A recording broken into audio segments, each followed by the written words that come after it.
Hello students, today we are going to solve exercise 1.1 of NCERT mathematics book of class 9th.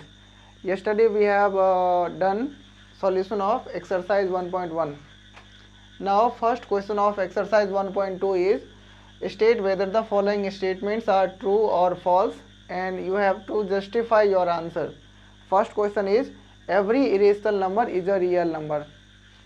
So now we have already discussed what is actually rational number is. एक बार मैं फिर से आपको बता देता हूँ. Rational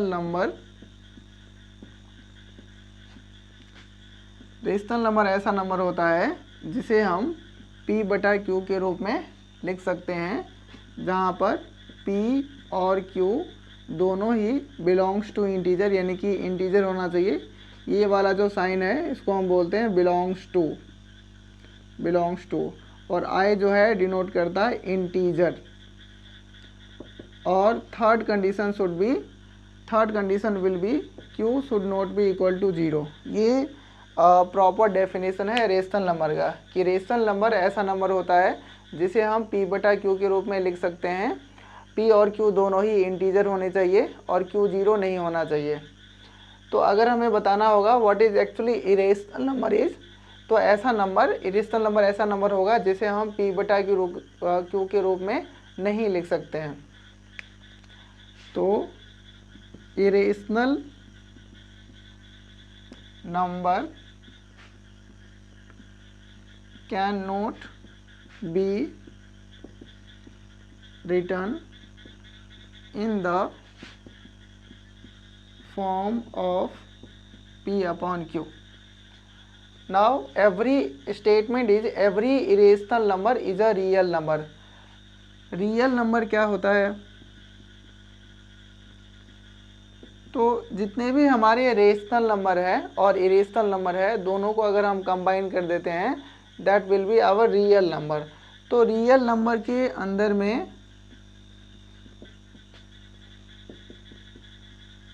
rational number भी आएगा और इरेशनल नंबर भी आएगा. तो दोबारा से अगर हम अपने स्टेटमेंट को पढ़ेंगे, every irrational number is a real number, so statement will be true. कि सारे के सारे जो इरेशनल नंबर है वो रियल नंबर होंगे ही, लेकिन इसका वाइस वर्सा ट्रू नहीं होगा. सारे के सारे रियल नंबर्स इरेशनल नंबर नहीं होंगे. रियल नंबर इरेशनल नंबर हो भी सकता है और नहीं भी हो सकता है. For example 2. तो 2 is a rational number and 2 is a real number but 2 is a rational number. 2 is not an irrational number. And for example √3 जो है ये भी एक रियल नंबर है but √3 is also an irrational number. तो जो statement है every irrational number is a real number, ये ट्रू होगा. सारे के सारे इरेशनल नंबर रियल नंबर हैं बट इसका कन्वर्स ट्रू नहीं होगा. सारे के सारे रियल नंबर इरेशनल हो भी सकते हैं और रियल नंबर्स इरेशनल नंबर हो भी सकते हैं और नहीं भी हो सकते हैं. इसके बाद हम लोग फर्स्ट का सेकंड क्वेश्चन देखेंगे.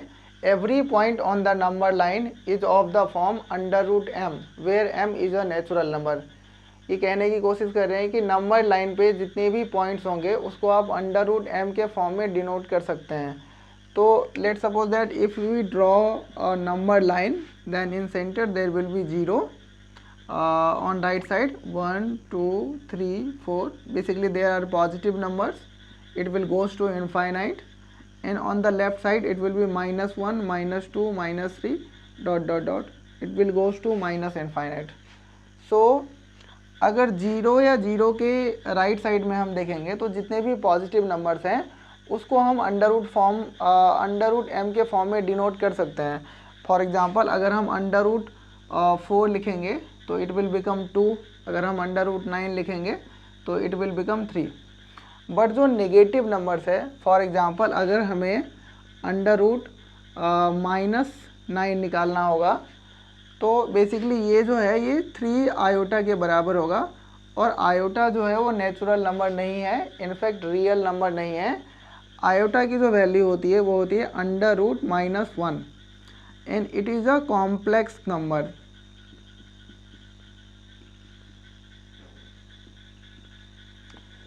तो अगर हमें कहना हो कि every point on the number line is of the form under root M, so this statement will be false.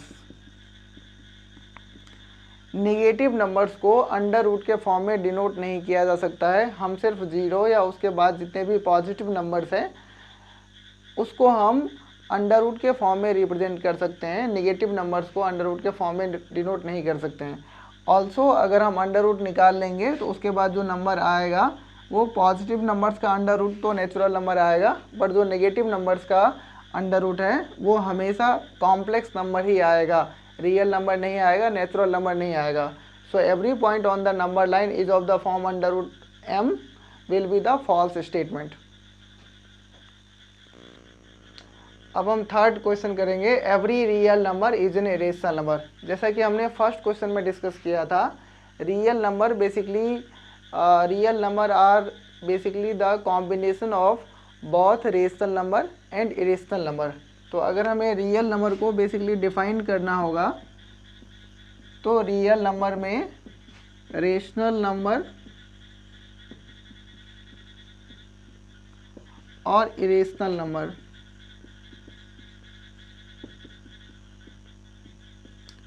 दोनों ही होंगे। फॉर एग्ज़ाम्पल अगर हम एग्ज़ाम्पल लेते हैं अंडर रूट 2,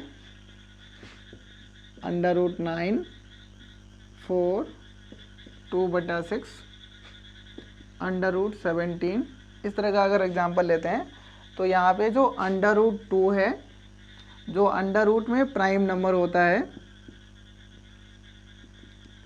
वो जनरली इरेशनल नंबर होता है। तो अंडर रूट 2 और अंडर रूट 17 ये दोनों नंबर जो हैं ये इरेशनल होंगे।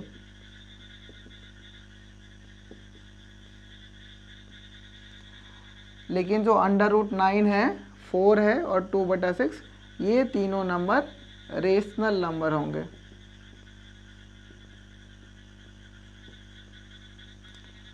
तो basically real numbers are basically the combination of both rational number and irrational number। so every statement जो है every real number is an irrational number will be false statement। Real number में rational number भी होंगे और irrational number भी होंगे। जैसे ये जो एग्जांपल्स हैं ये सारे रियल नंबर्स हैं और इन सारे रियल नंबर्स में से कुछ नंबर रेशनल है और कुछ नंबर इरेशनल है। तो इसीलिए every real number is an irrational number will be false statement. Moving back to second question, are the square roots of all positive integer irrational? If not, give an example of the square root of a number that is a irrational number। So we are already discussing it, we have already discussed about it। It is basically very simple question। Square roots of all positive integers are not irrational। Let's suppose that if we write under root 9, so the value of under root 9 becomes 3। it will basically become plus minus 3, but in general we write 3, it means plus 3, and 3 we can write 3 in the form of p/q like 3/1। so 3 will be a rational number, 3 will be a rational number। similarly if we write under root 16 then it will become 4, and 4 is also a rational number। so are the square root of all positive integers irrational? No, square root of all positive integer are not irrational,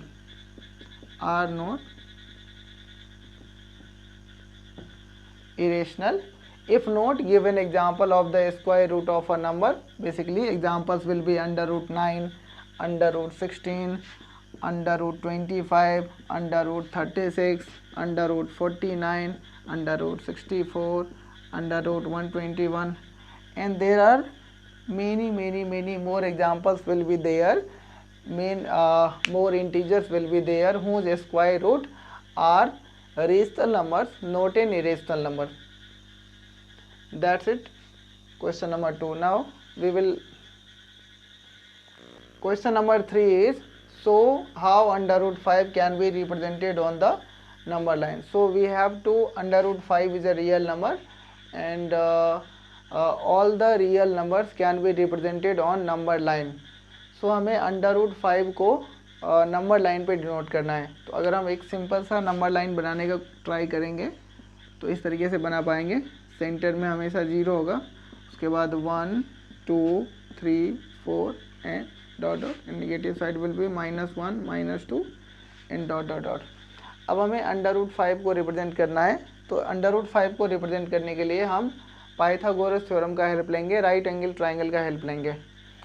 तो अगर मैं थोड़ा सा आपको बताऊं कि what is actually right angle triangle. Right angle triangle, तो right angle triangle is basically a type of triangle in which one angle, any one of the angle of a triangle should be equal to 90 degree. कोई भी एक ऐसा triangle जिसमें कोई भी एक angle जो है वो 90 डिग्री के बराबर होना चाहिए, तो इसे हम राइट एंगल ट्राइंगल बोलेंगे. अगर हम इसको नाम दे देंगे ABC. राइट एंगल ट्राइंगल के सामने वाली जो साइड होगी उसे हम हमेशा हाइपोटेनस बोलेंगे, H बोलेंगे. Base and perpendiculars are always interchangeable. अगर हम इसे बेस बोलते हैं तो हमें इसे परपेंडिकुलर बोलना होगा, और अगर इसे परपेंडिकुलर बोलते हैं तो इसे हमें बेस बोलना होगा. जब हम ट्रिगोनोमेट्री पढ़ेंगे तब मैं आपको बताऊंगा कि if we talk about angle C like sine C, तो हमें इसे बेस बोलना होगा और जो बचेगा उसे परपेंडिकुलर बोलना होगा. बट अगर हम इस एंगल की बात करेंगे तो फिर हमें इस वाली लाइन को बेस बोलना होगा और इसे परपेंडिकुलर बोलना होगा. बट ये अभी इस क्वेश्चन में काम नहीं आएगा. बेसिकली मैं एक बेसिक चीज़ बताना चाहता हूँ आपको कि right angle triangle is a type of triangle in which one angle should be equal to 90 degree. कोई भी एक एंगल 90 डिग्री का होना चाहिए. 90 डिग्री वाला जो एंगल होता है उसके सामने वाली जो साइड होती है उसे हम हमेशा हाइपोटेनस बोलेंगे, और जो बचे हुए हैं उसे बेस और परपेंडिकुलर बोलेंगे. इसमें एक पाइथागोरस थ्योरम आता है, PYT, Pythagoras theorem. According to the Pythagoras theorem, base square plus perpendicular square should be equal to H square, यानी कि हाइपोटेनस का स्क्वायर. तो अगर हमें रूट 5 को रिप्रेजेंट करना है तो बेसिकली हमें एक ऐसा राइट एंगल ट्राइंगल बनाना होगा जिसमें लेट्स सपोज दैट बेस को हम ले लेते हैं 2 यूनिट. अगर बेस को 2 यूनिट लेते हैं तो परपेंडिकुलर को अगर हम 1 यूनिट लेते हैं तो हमें पता है कि H स्क्वायर जो है वो B square plus P square के बराबर होगा. बेस हमने 2 माना तो 2 का स्क्वायर, परपेंडिकुलर 1 का स्क्वायर, तो H स्क्वायर 2 2 जा 4 एंड 1 1 जा 1. H square is equal to 5 and H will be under root 5 unit. तो अगर हम इस नंबर लाइन पे एक ऐसा राइट एंगल ट्राइंगल बनाएं जिसका बेस 2 यूनिट हो और परपेंडिकुलर 1 यूनिट हो तो बिल्कुल बना पाएंगे. आप देख पाएंगे कि 0 से लेके 2 तक हमें एक लाइन खींचना है. आपको 0 से लेके 2 तक एक लाइन खींचना है. ये आपका बेस होगा और इस पे 90 डिग्री का एंगल बनाना है. ये जो 2 वाला पॉइंट है इस पे 90 डिग्री का आपको एक एंगल बनाना होगा. 90 डिग्री का एंगल बनाएंगे. कंपास से हम 1 सेंटीमीटर की लाइन, 1 यूनिट की लाइन यहाँ से कट कर लेंगे. फॉर एग्जांपल इसको आप नाम दे दीजिए A, इसको नाम दे दीजिए B और इसको C. दोबारा बताते हैं हम. 0 से लेके 2 तक जो है एज ए बेस कंसीडर करेंगे. 0 से लेके 2 तक आप ऑलरेडी आपके नंबर लाइन पे हैं. 2 वाला जो पॉइंट है इस पे आपको 90 डिग्री का एक एंगल बनाना होगा. जैसे ही 90 डिग्री का हम एंगल बनाएंगे और उसमें 1 सेंटीमीटर कंपास से, स्केल से 1 सेंटीमीटर कट कर लीजिए, और फिर you have to match A to C. AC को मैनेज करना होगा. फिर अगेन से कंपास से हमें इसके लेंथ निकाल के, कंपास से लेट सपोज दैट ये इसका लेंथ होगा, तो आपको इस तरीके से आर्क कट करना है. And this point will be under root 5. ये जो पॉइंट होगा ये आपका अंडर रूट 5 होगा. दोबारा से एक बार देख लीजिए. हमें 0 से लेके 2 तक मार्क करना है नंबर लाइन पे पॉइंट. ये जो 2 वाला पॉइंट है उस पर हमें एक 90 डिग्री का एंगल बनाना होगा और 90 डिग्री का एंगल बनाने के बाद जो लाइन होगी उसमें से हमें 1 सेंटीमीटर कट कर लेना है स्केल के हेल्प से। उसके बाद अगर हमने इसे ए बोला है, इसे B, this is not B, this point is B, अगर हमने इसे बी बोला है और ये वाला पॉइंट सी है, हमें ए और सी को मिलाना होगा। ए और सी को जैसे ही मिलाते हैं, ए सी की लेंथ को कंपास से मेज़र कर लीजिए और कंपास से मेज़र करने के बाद इसको ए को सेंटर मान के ए सी लंबाई का एक आर्क खींचना है, जो नंबर लाइन को जहाँ भी कट करेगा वो वाला पॉइंट आपका √5 होगा। आई होप आपको समझ में आया होगा। If you have any doubt regarding any question, write in the comment section and I will definitely reply to your comments.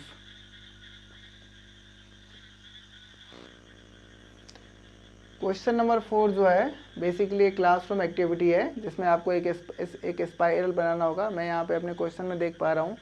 Basically आपको एक 1 यूनिट का लाइन बनाना है, फिर 1 का परपेंडिकुलर खींचना है। If this is 1 unit and this is 1 unit, तो ये जो हाइपोटेनस का लेंथ होगा ये √2 होगा। √2 कैसे होगा?